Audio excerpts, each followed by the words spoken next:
Career Center presents Alumni Talks Season 3, where we showcase the power of resilience, innovation, and transformation. Good evening, trailblazers. I'm your host, Miss Eune Marie Bonane, and welcome to a brand new season of Alumni Talks. Tonight, we have a very special visitor who has achieved remarkable success as an entrepreneur. Please welcome Mr. Raven Duran. Hi, sir. Good evening. Welcome to Alumni Hi, Talks. good evening. Thank you so much for the opportunity to be here. And for how are you inviting. today? Yeah. How are you today? All good, all good. So, good thing it didn't rain anymore. So, yeah, we're here. Okay. And do you want to say hello to our viewers? Yeah, hello for all viewers out there. I hope you learned something out of whatever we're going to discuss, talk, share today. So, watch lang and then just relax. All right, now, Sir Raven, we're excited to hear about your entrepreneurial journey. And can you share to us how did you come up with the initial idea for your entrepreneurial venture? And can you walk us through your entrepreneurial story and what inspired or motivated you to pursue it? Okay, so where do I start? So maybe I'll start from the very beginning. No, I think it rooted from the point of being able to deliver value and then get value. Kasi I started entrepreneurial journey as siguro way back elementary, you know, like that kid sa elementary na mag-sell o anything and everything sa school. So I started with that kind of mindset because siguro out of a family na without much to give what you want, then I try to find ways na I can buy things that I want. So maybe it started there. But like legit business started high school. So my very first business is actually a lending na business. Okay. High school, ha? High school, yeah. So legit na business was a lending na business. Kay I noticed ba like there's a lot of students na gusto sila mag-lend in ana. So it's like a micro lend for students. Okay. Nato yung mini contracts. It's not even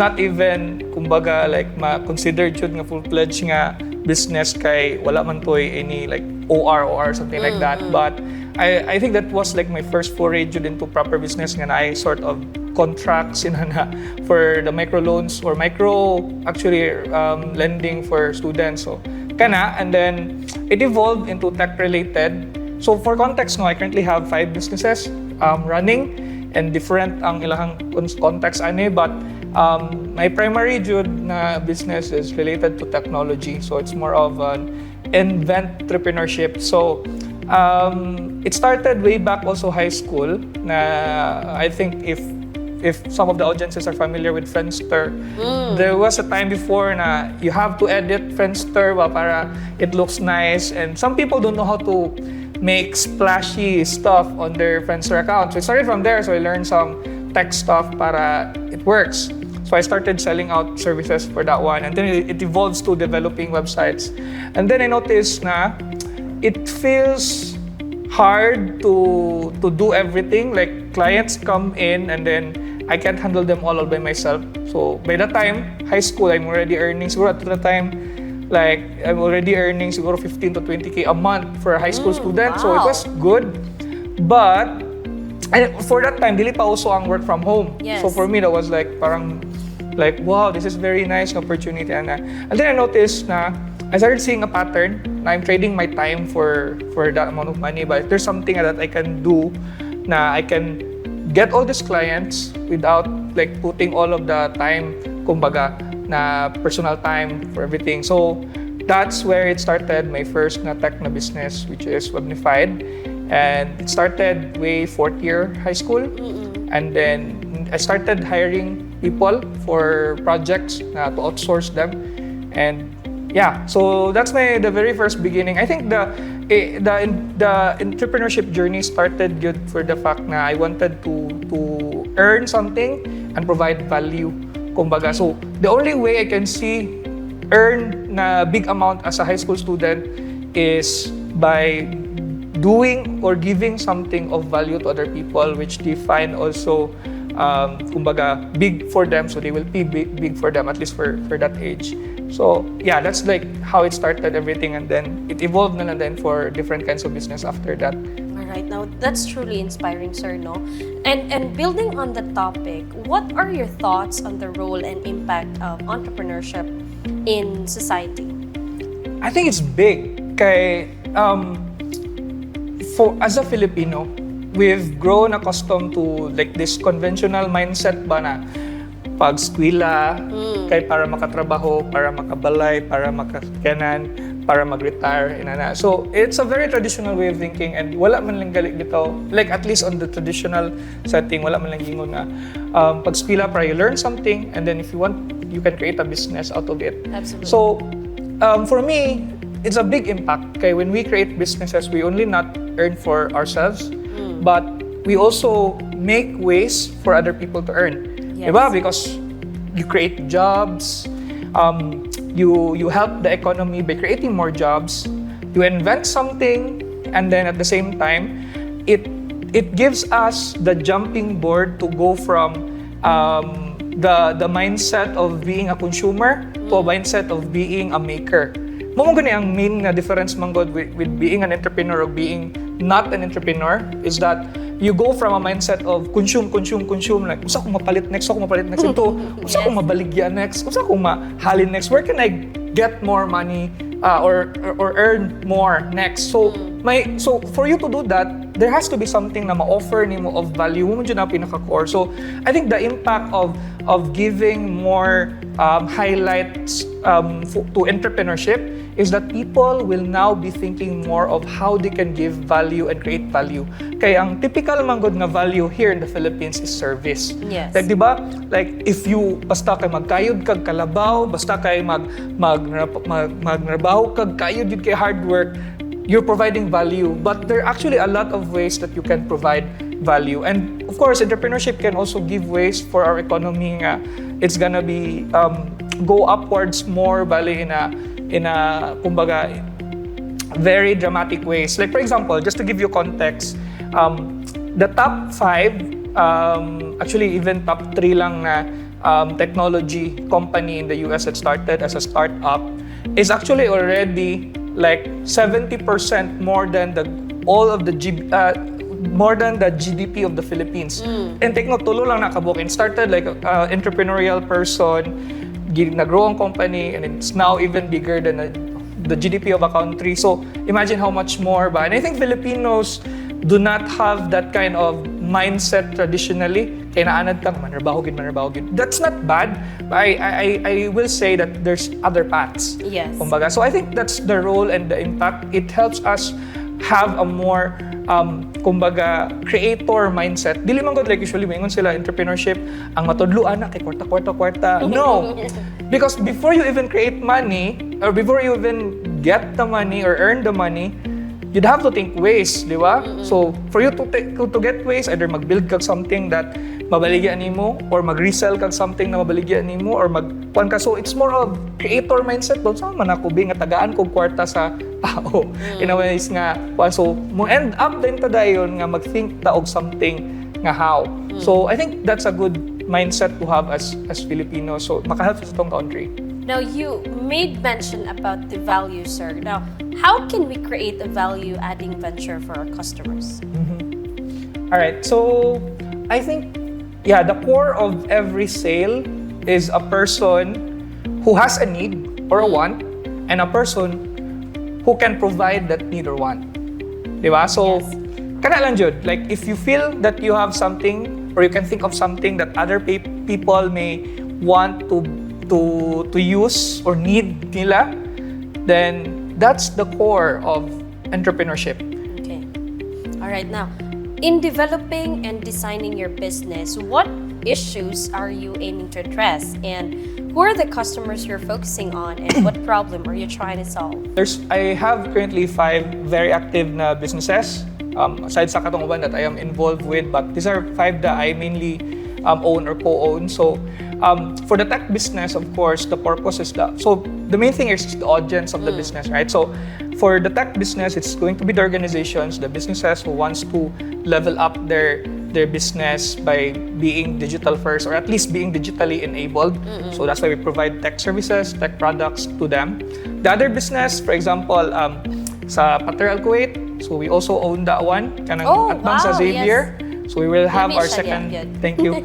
So we also have a second branch soon, dapit sa Palamedic. So basically, ang goal na mo ana is to uplift kanang local na pater delicacy na mahimo siyang very convenient for people to buy, clean na place, Yes. and then very easy lang sa ila to buy local delicacy, and then all over Philippines among target. So inana ang kanya, so among customers ana are kanang katong gusto sila affordable and lami nga kanang fast food nga local delicacy, local na food kumbaga ba.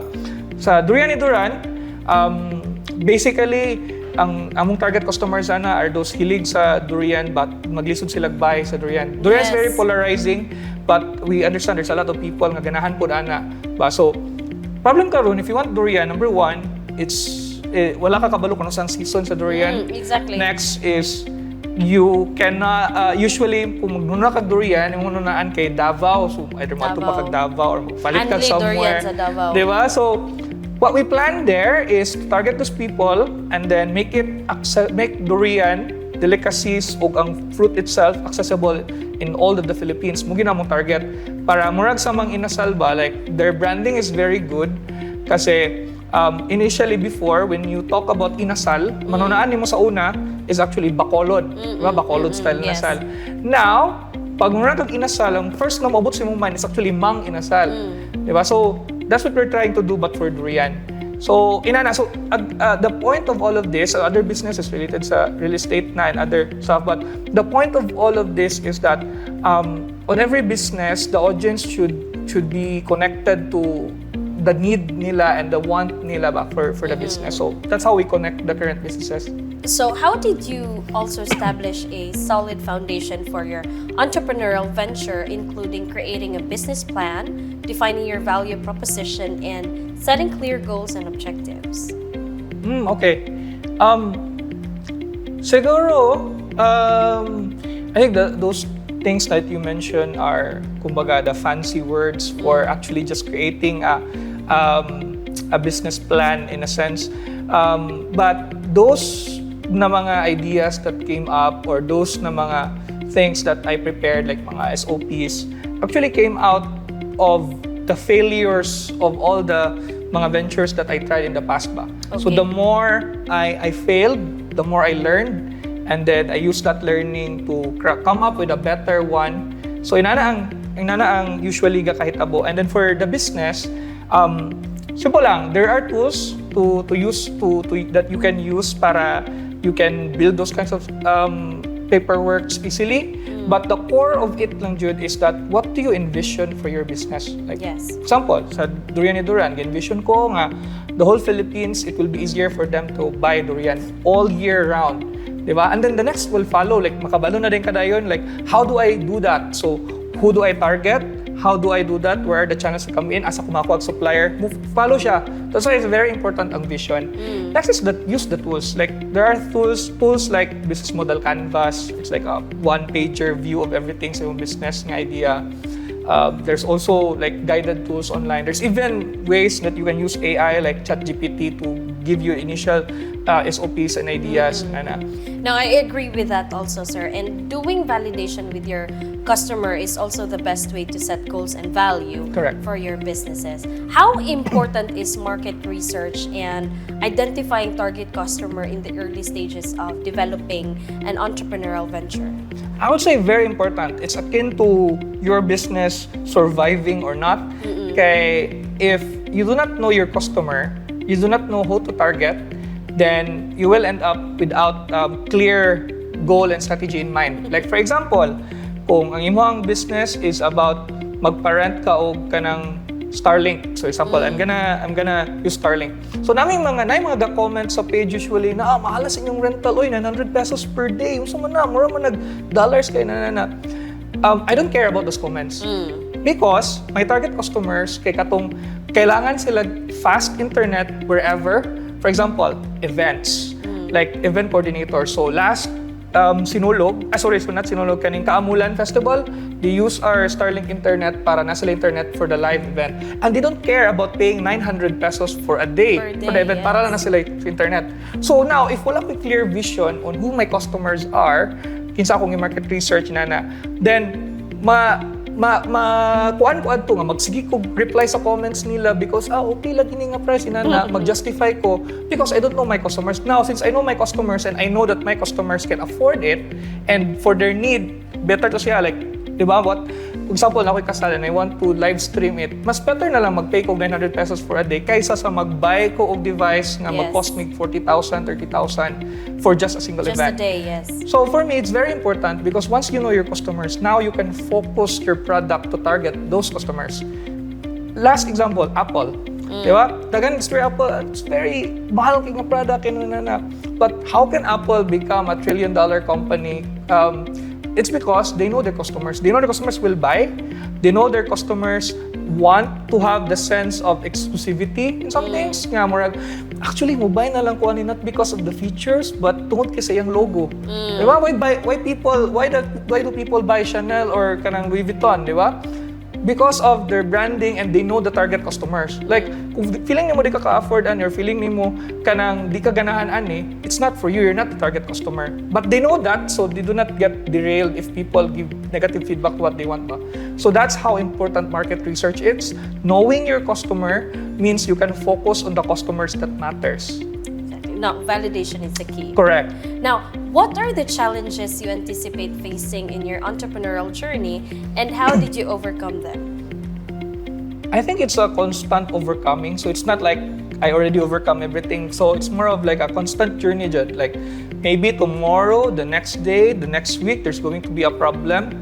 Sometimes it becomes a routine ba? Like problem comes, you try to solve it. So business is more or less problem solving. So more challenges usually are like people management, systems, like being very honest that your product is not working. That's also very important. Not working or needs improvement. Kaya sometimes we get too in love with our product or our service that kanang bungol na ta sa what other people is saying to our product ba. So that's very important. So that's very important that you are very critical of your product and of yourself first, di ba?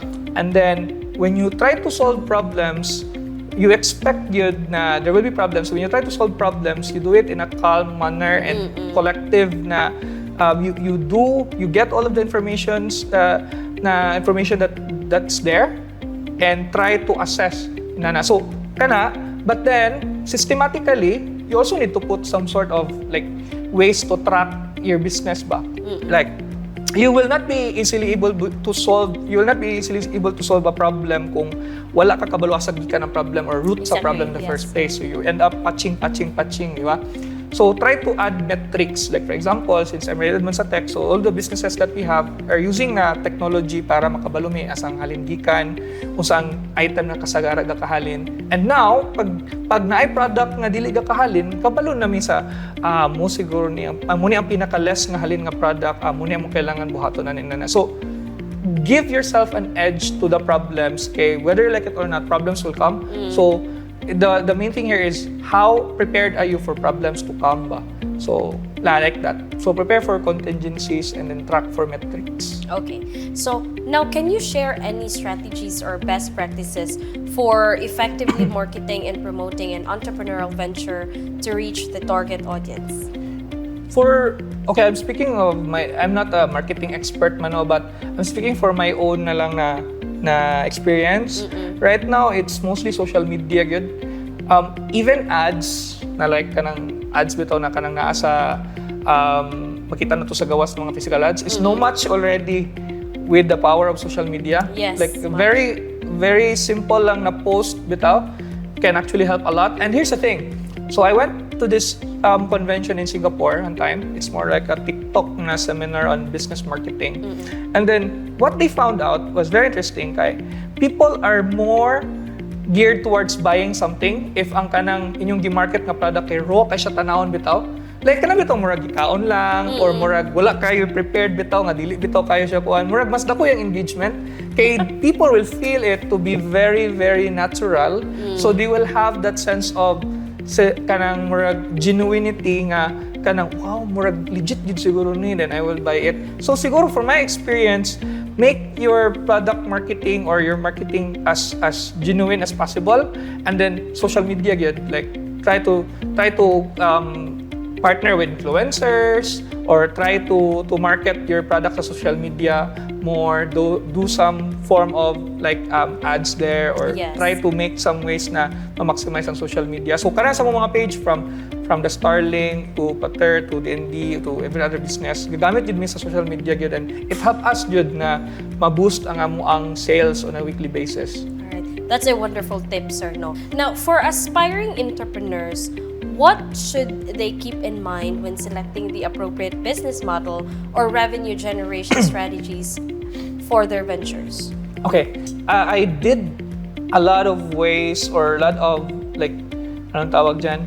Different na starting points of my businesses, and some of them are out of passion, some of them are out of like what I'm really good at. So, if I am to prioritize, here's the thing. Prioritize number one, what you are most capable with.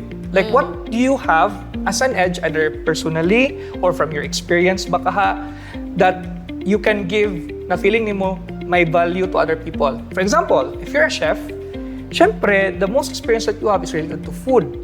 So you offer that one because most likely, if that is how what's your most experienced na thing about or expert ka na with, most likely you're gonna offer a better value than a lot of other people. So other people will tend to buy from you, di ba? The second priority is your passion. So mag-notice ninyo anong passion second man. Usually man good po na uban nga passion nila but dili sila ang best to do it. So sometimes it gets eaten out by the competition. So second lang ang passion to your expertise. So if you can choose a business, feeling mo nga passionate ko sa video game industry. So that's actually my next new business, so related sa video game. So passionate ko sa video game industry, so I'll create a business out of it. Kay passionate man kay ko, so I will not mind the drive every day nga magkuan ko ani, mag-learn ko ani, magkuan ko na. So that's the second one.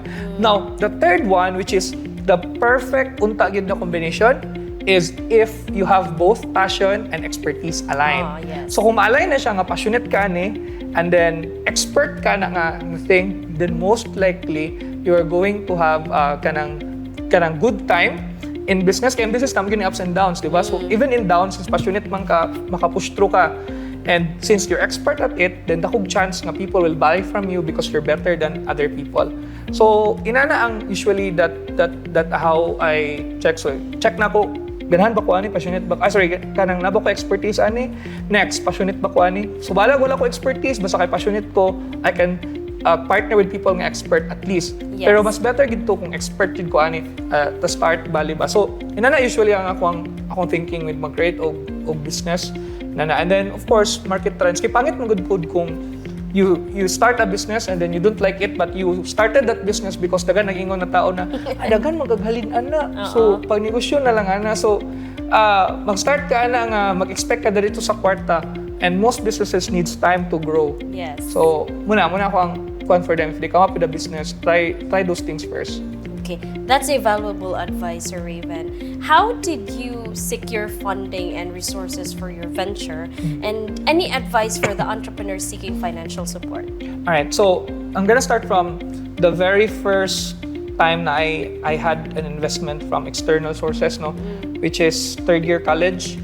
And during those time, dili pa actually uso ang kanang mga seed startup funding, etc. I was actually amused already and glad na inana na karon, like it's very easy right now to have the funding because there's a lot of mga seed funding from the UST, from even from the school itself, CDO Bites, sa MSUIT na IDEA. There's a lot of means na right now.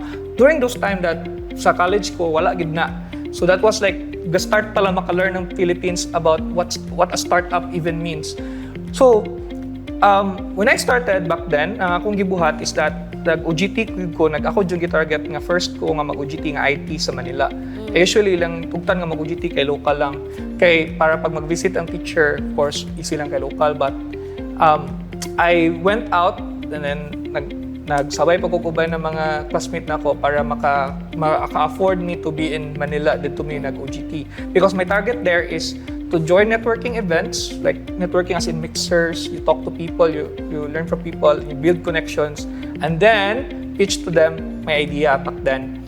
So mo to siya. So ang ending ana is that I went out there, I build relationships with people, and then I pitched my idea, and then it aligned to them, and then I got my funding. Of course, I showcased to them that we can do this, that we have the expertise. So first of all is that number one, build connections. Yes. So tinod man kina naman jud kanang saying no na your network is your net worth. Diba? So to seek out people na kanang ma-build nimo yung network, build relationships, go out there. Kaya muna ang difference between people nga maswertihan, quote-unquote maswertihan sa people nga mayingon sila sa ubang tao nga naswertihan sila. Because we actually can create our own luck. Diba? So example, there's person A, person B. Person A, like, same na sila job, person A, pag man sa job, uli na diretso, ito na or dili mag-join of any activities outside with. Then the other person is, join ko ani, magkuhan ko ani, I'll be helpful to someone else. Now, more likely, the person B will be the one who gets the more opportunities. Yes. And then ang katong person A, mingon na lang dayon, naswertihan man na siya.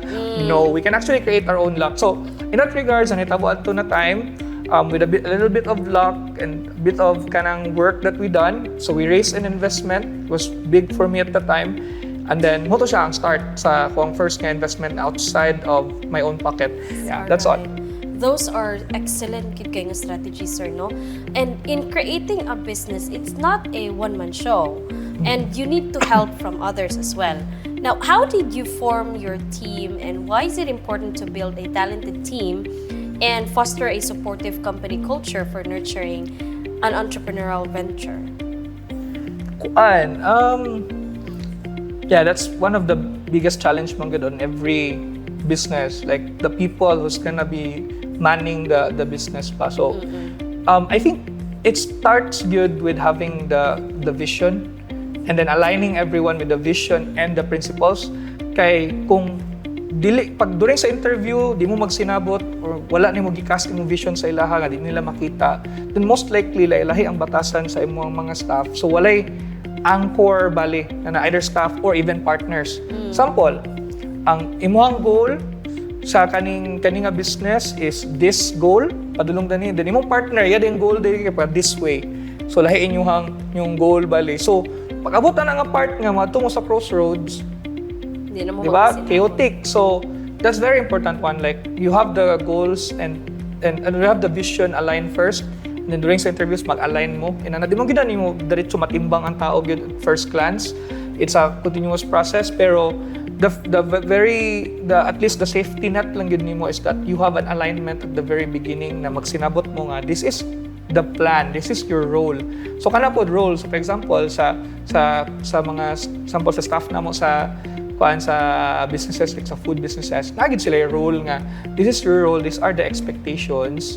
Inana din, so mo-align din sila, okay ba mo ani, inana. So usually inana mag-start. And di man na nimo matimbang all the time ang person, pero at least kabalo mo nga muna yung expectations sa iya. Kaya usually po, nanigakita po, mag-business ka, mag-hire kag tao, expect mo sila tanan na mag-una-huna ba? So that's wrong. So as much as possible, cast out roles to them na, hey, muna akong i-expect sa imo sa supervisor, i-expect ko nga mag-inani ka. And then put success criteria ba, like ngayon ka. So, the meaning of success for you as a supervisor is every day ma-resolve kung may problem, meaning successful ang day ng operation, muhit ta sa atuang quota every day, dili ta mahutdan o ginanani. So tagaan ako siya og kanang pan. So inana ang bali. So more on expectation setting jud and aligning to the principles of your business. All right. Now, also, how do you manage risk and uncertainty in the early stages of your venture? Katuwa niya tong na-answer na to na which is market research. So that ma-ease out gamay ang risk. Number 2 is doing your homework on the pricing strategy because malesen imong risk kung kabalo ka ba nganong inana imong price at the first place, dili ka tira binta. Number 3 is of course understand nga na risk jud. Yes. So kung kabalo ka nga na risk on every business, then at least at ease ka ba nga kuan. And again balik na pod sa akong gital ganina with regards to sa budget nimo for business.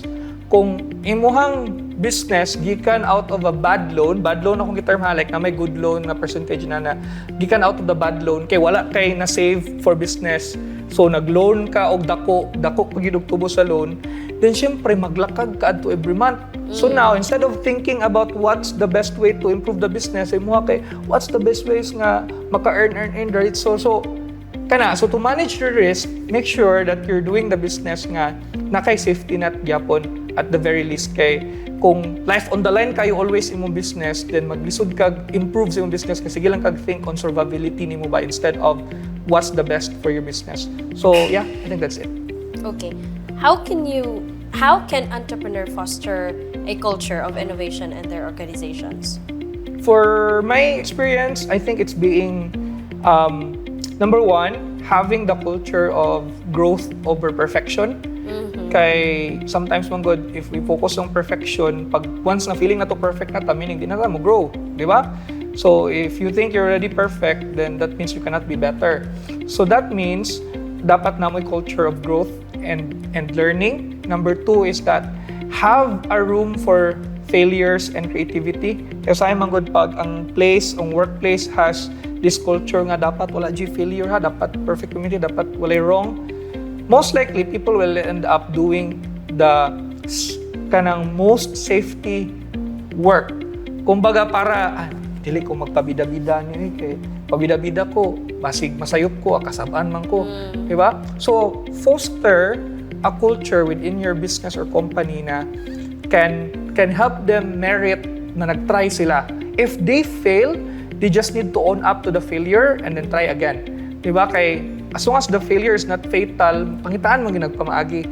So, foster that culture kay kanang the moment po na makakreate po sila breakthrough, it can be a breakthrough for your company. So, I think that's it. Like, more on for your company to be innovative, try to be as growth mindset as possible. All right. Now that we're talking about growth, how do you identify and leverage growth opportunities in your ventures? I think it's by being in touch, quote-unquote, in touch with your customers or who you're dealing with your business. Kay sometimes man good, not sometimes, but most of the time, the numbers do not lie. So, makabalo jud ka gyud if kanang you're scaling out, like kanang mura nagka-peak bitaw nga mura di na mo ka-breakout sa inyong monthly nga income na. So, nakakay makita na pag ka-scale out mo, okay, there's an opportunity here for us to come up with something na ma-break na to ni nga. So for example, sa pattern nga kanang sa atbang sa XU, we have feeling na mo first na mo nga 3 months nag-scale out nag-peak me on a certain month, certain na daily na earnings. Saan ba na to ni para ma-break na to ni? So para ma-break na mo to, so we expanded partly, we made some improvements nga mas faster siya, we made some improvements sa among products, etc.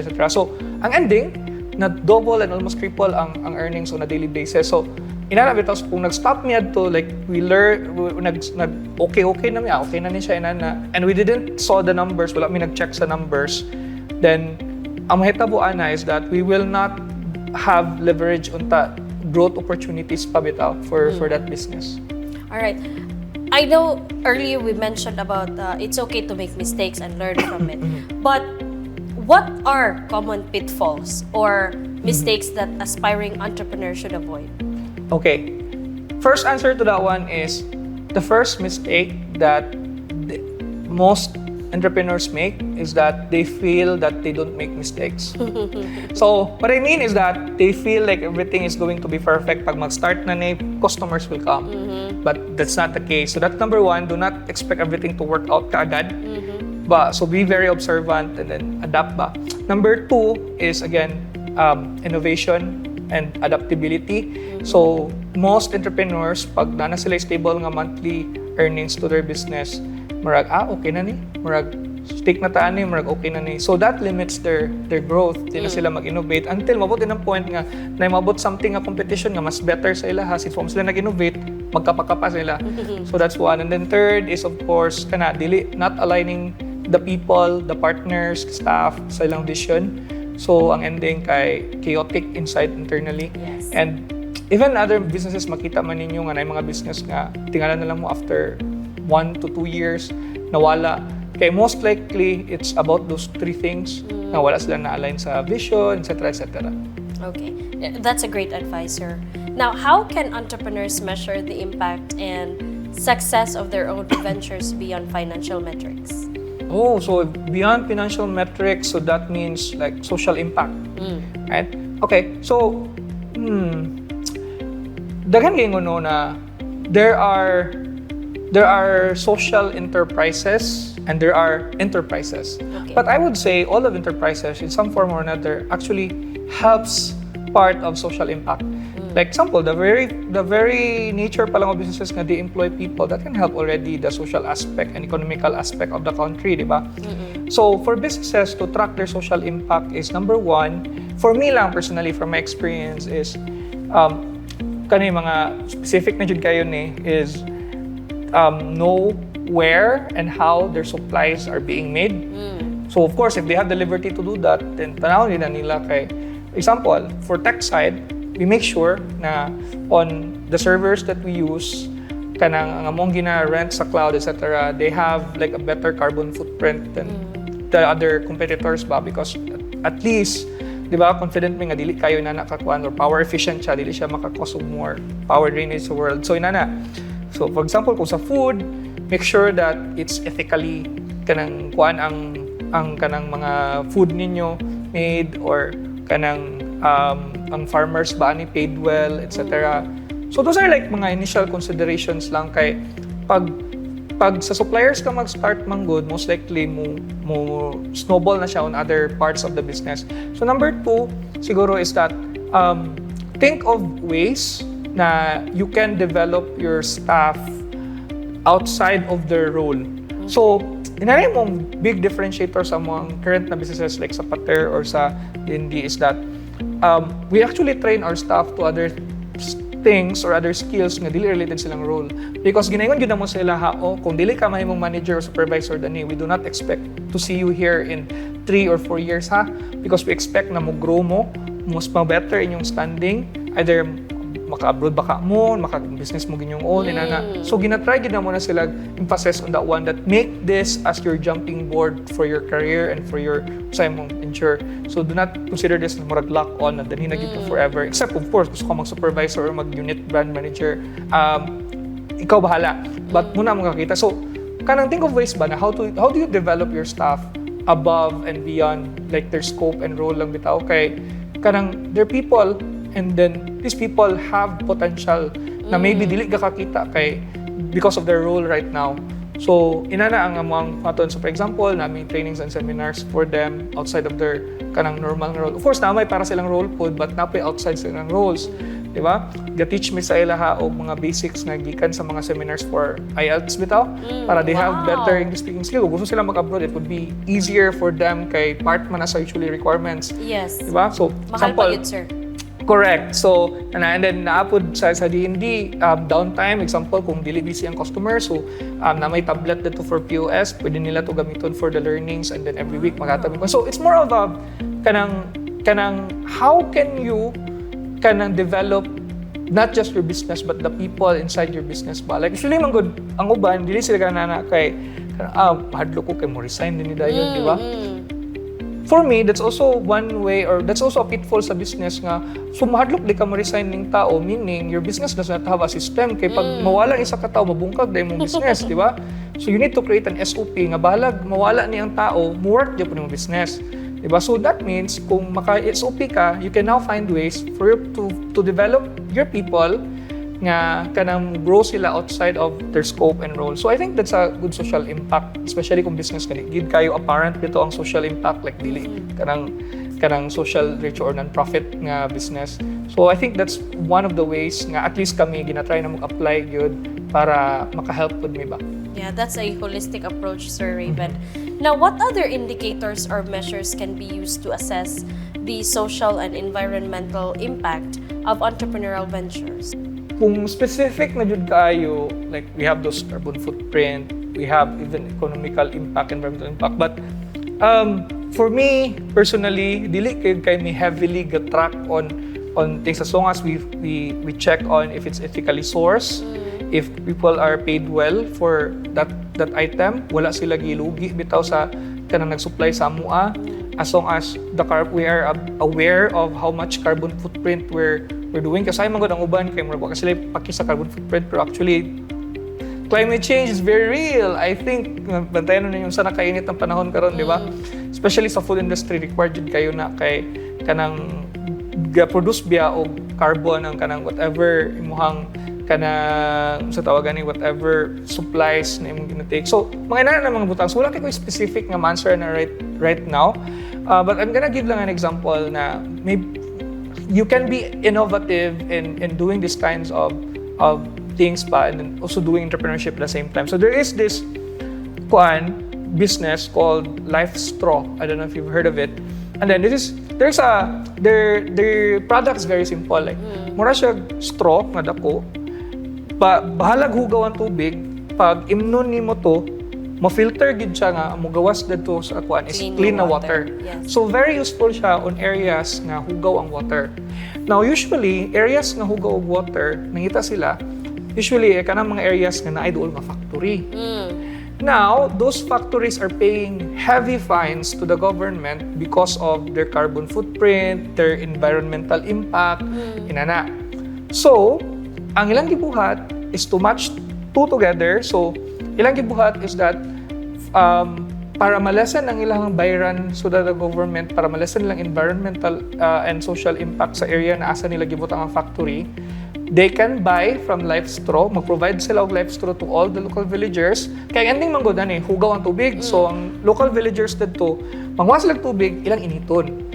Pag init sa tubig, syempre para ma-sterilize yes, sa bag. Para mainit ang tubig, carbon footprint to. So kaya Yes. footprint, di ba? So ang ilang ibuhat, so dili na kailangan malesen yung carbon footprint kung tagaan yung Life Straw sila, kaya di na sila piminti mag-init og tubig. So ang ending, nalesen nilang carbon footprint, all the people there has Life Straw, and then nalesen ang bayaran po sa katong enterprise bali, and then the people there po has kanang good clean water, kaya na sila yung mga Life Straw nga dagko or kanang machine nga mukuan ba. So it's a win-win situation. So those kinds of businesses are kanang something na makahatag sa tog inspiration po na kanang we can actually do both together, like be enterprising but also think of like what our impact to the world is. Okay, that's valuable insight. And lastly, what are your hopes for the future of entrepreneurship and its impact on the society? And what career wisdom can you share with trailblazers watching us right now are thinking of venturing into entrepreneurship? All right, so for all trailblazers out there, first of all, do not forget your dreams. So sometimes after graduation, diba, life can hit us. Diba? Even before graduation, life can hit us already. And then sometimes we forget na tong dreams. But mawat yun na sa inyo even if mag-sleep siguro mo at night, mag-creep in na mayroon sa inyo you have a dream. So think of this, if you did something and you will fail, say a business, at least pagkatigulang ni mo mingon kag I tried. But then kung you put yourself in a very safety spot, wala ka nag-try, you will most likely gonna end up nga pagtigulan mo mingon kag may pa nag-try ko, no? So I would say try right now even if you fail, because even if you fail, at least you tried. And then it's actually easier, especially for those nga kanang wala pa kanang dagan family, no? It's actually easier to do business kung like single pa ka or wala pa married ka business. Kay pan man god, like you're lean ba? So kung mo fail ka, most likely dali ra nimo i-put yourself up because kanang lean pa kay ka, like ikaw lang isa or wala kay kindness. Now for other people nga naa na sila family, na sila anak na try to come up of ways nga unsa akong mga ginagasto every month na din ako kailangan, and then save it up para na kay optionality if ever an opportunity comes in. Kay again, most opportunities requires some form of funds jud in a sense. And then for those nga mo graduate pa lang, this is what I can tell. I also told this sa last season, I don't know season 1 ba to season 2, but people tell you like real world starts when you graduate. But actually, real world starts the moment you were born. So, do not ever think na ahera ka mag-seek opportunities pag-graduate na nimo. You can actually seek opportunities even if gaskwela ka. And I did it. I had an example of that one. And I think you can do it too. So, kana lang, do not limit yourself and then do not be afraid of failure. Failures can sometimes be fatal, but think of what's the worst case scenario, di ba? So, di man siguro ta mapunggik siguro, no? But at least, pinakadako yun to is what's the learning out of that failure and then use that for your next trial. Kaya try and try naman yun na, di ba? So, kanang sagingon pa ni Thomas Edison sa pag-create niya sa light bulb, di ba? I did not fail 10,000 times. There's just 9,000 times na my idea is, like the configuration is not correct. That's not the exact quote ha, but it's similar nga logic. So, yeah, try it as early as you can because the earlier you fail, the earlier you will learn. All right. Thank you so much, Sir Raven, for sharing your invaluable insights and experiences with us today. Like, focus on your self-growth, save a lot, make a lot of mistakes. And your journey is truly inspiring, and we wish you continued success in your entrepreneurial ventures. Thank you. All right. Before we wrap up, I want to remind all our viewers about the incredible resources and support available at the USTP Career Center. Whether you're a student, alumni, or professional seeking career guidance, the Career Center is here to assist you on your path to success. Make sure to follow us on Facebook at USTP Career Center and subscribe to our YouTube channel for more career advice, alumni stories, and upcoming episodes of Alumni Talks. You can also visit our websites at www.ustp.edu.ph/career center to access a wealth of career resources, job listing, and networking opportunities. Remember, your career journey is a continuous evolution, and the USTP Career Center is here to guide and empower you every step of the way. Keep striving, keep growing, and keep reaching for your dreams. Thank you for joining us today, and join us next time as we continue to explore the remarkable journeys of our accomplished alumni. Until then, keep dreaming big and nurturing your ideas. Good night, Trailblazers! Please welcome Mr. Thor Turecha. Hello, sir. Good evening. Welcome to Alumni Talks. Thank you for having me. Find happiness. I think that's a better way of living life. Every day you wake up and say, what makes me happy today? And chase that thing. If it doesn't make you happy, then ask the same question again tomorrow. Technology will be used by superhumans to replace humans that don't use technology. It is really important to recognize that. And if you're a human right now and thinking, I'm not going to use technology, then you're likely going to be replaced by those kinds of humans. So